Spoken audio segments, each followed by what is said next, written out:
Today on Low Carb with Jennifer, I'm going to show you how to make these super easy oven baked ribs, pork ribs in the oven.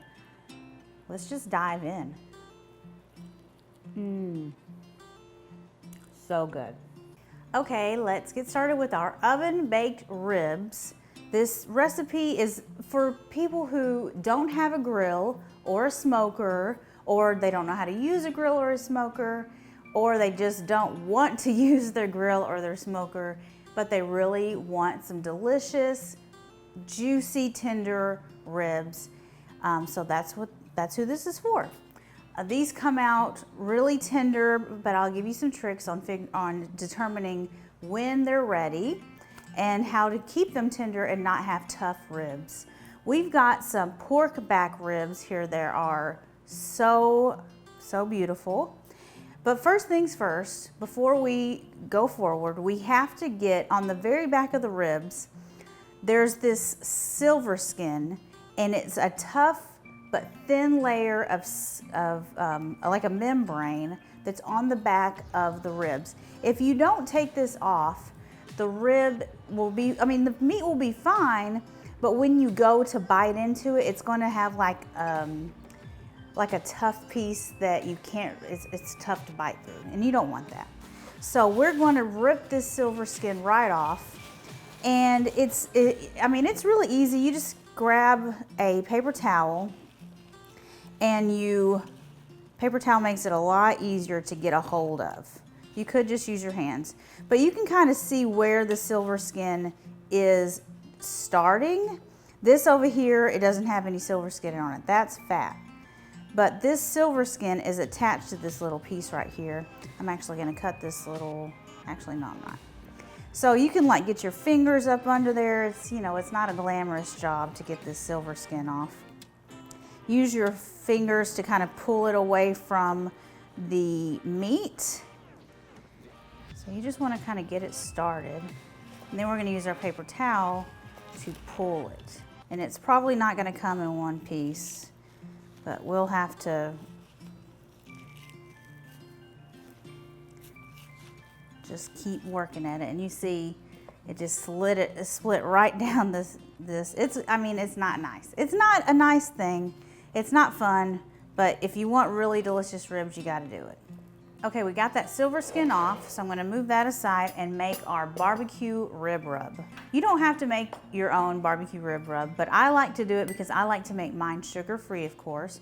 So I use a sugar-free brown sugar, which is this right here. And that's our first ingredient. It's 1/4 cup of sugar-free brown sugar, or just regular brown sugar if you don't care about sugar-free. Got 1 tablespoon of kosher salt, 1 tablespoon of chili powder, 2 teaspoons of ground black pepper, 2 teaspoons of smoked paprika, 2 teaspoons of garlic powder, 2 teaspoons of onion powder, 1 teaspoon of ground mustard, and 1 teaspoon of ground turmeric. So we're just gonna get this nicely mixed. Use a fork. And we're not gonna use all of this rub. This is a lot. We're just gonna use enough to coat our ribs generously, but not where you can't see the meat. You want to be able to see the meat through the rub. This rub is so good. I use it for barbecue chicken, barbecue pork, all kinds of barbecue. It's so good. And it's really easy to make your own. Okay, now we're going to sprinkle our rub on our ribs, a generous coating.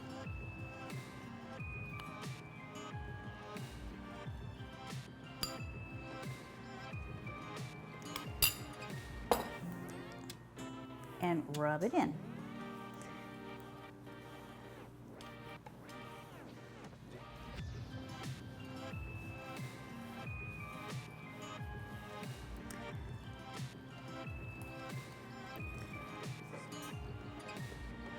So we want to do both sides. Even though this is bones on the back, you still want to have the flavor all the way through the ribs. All the back and the sides, because there's a lot of meat on the sides. These are some thick ribs. Man, I am making a mess. That's okay, that's okay. Okay, we've got a sheet tray here with a rack, and we've sprayed it with cooking spray. I'm gonna place the ribs on the rack. And these are gonna bake in a 300-degree oven until they're done. Which would be, probably for this rack, it's probably gonna be 3 hours. So I forgot to mention, this whole process, this recipe would work perfectly for beef ribs, pork ribs, spare ribs, baby back ribs, any ribs that you want barbecue ribs. But yeah, these are probably gonna take 3 hours. After about an hour and a half, I'm gonna pull it out of the oven and wrap them in foil. And whenever they're done, I will show you the tricks that I use to tell whenever ribs are finished. So in the oven these go. Okay, we've got our ribs out of the oven. So now let me show you. First, these were more tightly wrapped, but I pulled the foil off to make sure they were done. So after the halfway mark, so when they're after about an hour and a half, we wrap them in foil and let them cook for another hour and a half. This was a pretty good size rack of ribs, so if your rib is a lot smaller, it won't need to cook that long. You probably want to just cook them for an hour, wrap them in foil, and then cook them for another hour. So now let me show you the perfect way to tell when your ribs are done. It's called the bend test. All you do is take some tongs and you lift one side, and if the meat bends, this is the thickest part of the meat. So you want to make sure it's the thickest part of the meat. If the meat bends, if it's shreds, they're done. You don't really want them to fall off the bone tender, then they're just too tender. So now let's do some barbecue sauce. So I've got some sugar-free G. Hughes here, my favorite barbecue sauce. And I'm going to add a generous layer. Yum, yum, yum. And we've got our basting brush. So I'm just gonna, and these have a nice bark on them. That's what the first hour and a half is for, is to get a nice crunchy coating from the rub on the ribs. But then after that, you don't really want it to get too dark, so that's why we cover them with foil. And then the steam also helps them get really nice and tender.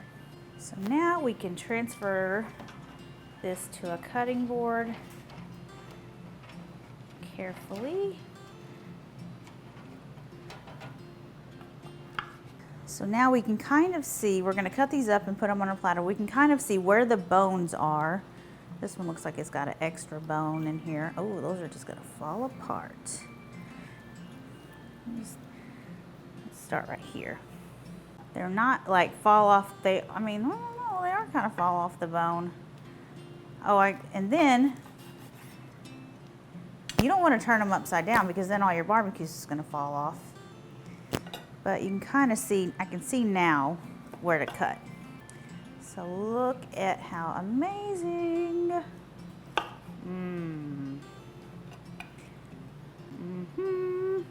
They are just shredding off the bone, but they still have some chew to them. They're not just gonna be mush.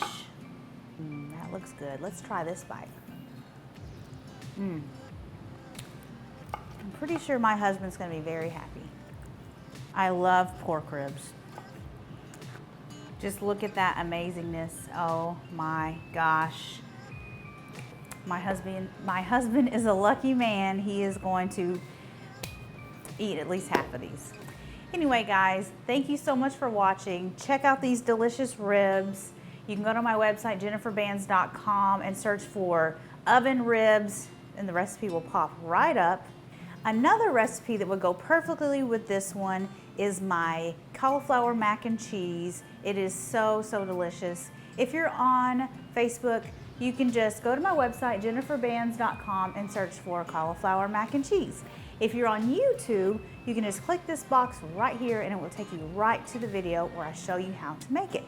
And thank you so much for watching. I will see you guys next time. Bye.